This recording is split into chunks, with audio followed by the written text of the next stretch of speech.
सरकार विज्ञप्ति प्रकाश करते 80 वर्ष ऊर्ध 80% भिन्नक्षम मान 3500 टंका लेखाएं देवाई किंतु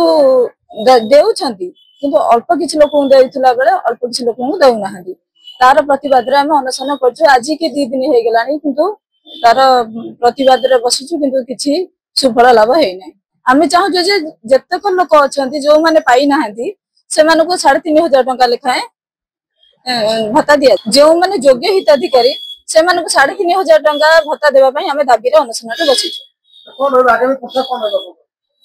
आगामी आम तो अनिर्दिष्ट पर्यटन रहा संकल्प करूँ जेहेतु आमको किसी संतोषजनक उत्तर मिले ना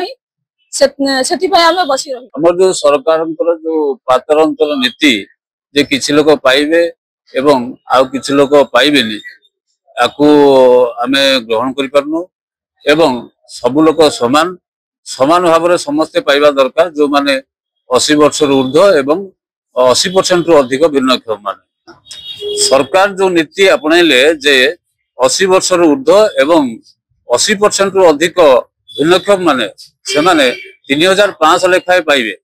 किंतु ताहा देखा जाउची किछि लोक पाउचंती एवं आउ किछि लोक पाउना तेणु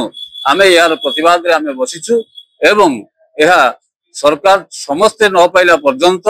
एहा सारा ओडिसा रे सब प्रांत रे कोण अनुकोण रे सबआडे अनुसरण हबो एवं सरकार एहा को शीघ्र ठीक कर जेबो को आमे बसिछु।